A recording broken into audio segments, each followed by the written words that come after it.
जैसा कि आपने पिछले एपिसोड में देखा कि जैसे ही कावेरी थोड़ी शांत हुई थी, उतने में ही राजीव कावेरी से मिलने आ गया था।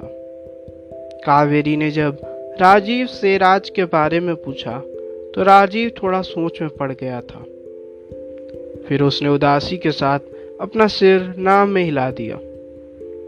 कावेरी भी ये देखकर उदास हो गई थी। दरअसल जब कावेरी आखिरकार 9 महीने बाद सोना को जन्म देने वाली थी, तब राज उसके साथ नहीं था। राज मुंबई से दिल्ली आने के लिए एक फ्लाइट में आ रहा था, लेकिन प्लेन में कुछ खराबी के कारण उसका प्लेन क्रैश हो गया। जैसे ही ये खबर राज के परिवार को पता लगी, उन्हें गहरा सदमा लगा। उन्हें जब पता चला कि रेस्क्यू टीम को राज के शरीर का भी अता पता नहीं लगा, तो राज की मां का रो रो कर बुरा हाल हो गया था। इस बात को करीब 4-5 दिन हो गए थे और इतने दिन में कावेरी भी हॉस्पिटल से डिस्चार्ज हो गई थी और वो सीधा राज के घर पे चली गई। लेकिन जैसे ही उसके परिवार वालों ने उसे और उसकी बेटी को देखा, उनका गुस्सा फूट पड़ा। उन लोगों ने कावेरी को धक्के मार कर घर से निकाल दिया और उससे सारे नाते तोड़ दिए। वो सभी राज के एक्सीडेंट की वजह कावेरी की बेटी को बता रहे थे। वैसे भी वो लड़की पाके खुश नहीं थे, इसलिए उन्होंने ये कदम उठाया था। यही सब घटनाओं को याद करके उसकी आंखों में पानी भर गया। ये सब हो जाने के बाद राजीव ही था जिसने उसे ये घर दिलवाया था। कावेरी के परिवार वालों ने भी उससे सारे नाते तोड़ दिए थे।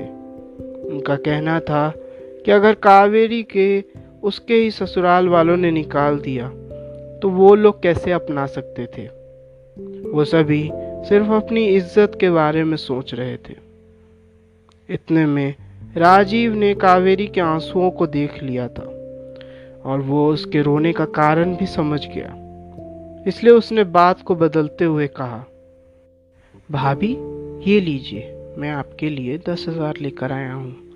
अगर कम पड़े तो मुझे बोल दीजिएगा। कावेरी इतना सुनते ही थोड़ा चौंक गई और हड़बड़ाते हुए बोली, अरे राजीव, ये क्या कर रहे हो? मैं तुमसे एक भी पैसे नहीं लूंगी अब।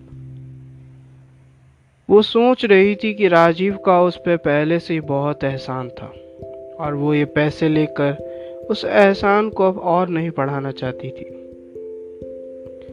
राजीव कावेरी की बातों को अनसुना करके बोला, अरे भाभी, आपको पता है ना कि हर महीने मैं आपके लिए 10,000 लेकर ही आता हूँ, तो प्लीज़ आप इसे रख लीजिए। मैं आपकी एक भी बात नहीं सुनूंगा, आपको राज भैया की कसम। कावेरी ये कसम सुनते ही थोड़ा सोच में पड़ गई। भले ही राज का प्लेन क्रैश हुआ था और उसके शरीर का भी अता पता नहीं लगा था, फिर भी उसे लगता था कि राज आज भी जिंदा है। राजीव के इतने प्रयास करने के बाद आखिरकार कावेरी ने पैसे ले ही लिए और मुस्कुराते हुए राजीव को धन्यवाद करने लगी। राजीव थोड़ा शर्मिंदा होते हुए बोला, अरे भाभी, ये क्या कर रही हैं आप? आपनों से भी भला कोई थैंक यू या सॉरी बोलता है क्या? चलिए अब मैं चलता हूँ। आप लोग सब अपना ध्यान रखिएगा और कुछ भी ज़रूरत हो मुझे फ़ोन कर दीजिएगा। कावेरी थोड़ा मुस्कुराते हुए बोली, अच्छा बाबा, ठीक है, मेरी गलती। ये सब कहते ही कावेरी राजीव को अलविदा कहकर अपने कमरे में चली गई और राज की तस्वीर को देखने लगी। तुम कहाँ हो राज? हमारी याद नहीं आती क्या तुम्हें? कब आओगे तुम?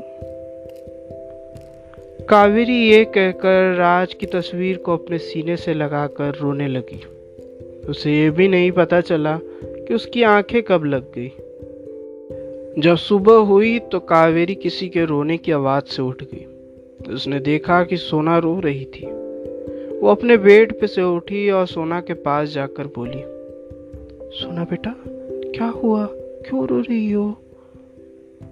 सोना ने रोते हुए कहा, माँ, पेट बहुत दर्द हो रहा है।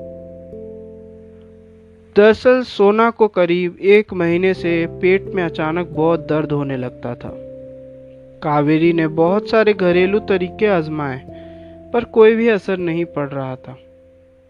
कावेरी ये सुनते ही रो पड़ी और बोली, बेटा बेटा तुम रो मत, मैं हूं ना, सब ठीक हो जाएगा।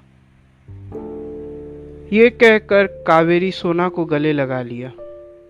अब कावेरी को लग रहा था कि डॉक्टर के पास जाना जरूरी हो गया था, इसलिए उसने सोना को कहा, बेटा तुम यहाँ बेड पे बैठो, मैं आती हूँ, ठीक है, और रोना मत, ठीक है, सब ठीक हो जाएगा। आखिर क्या होने वाला था आगे?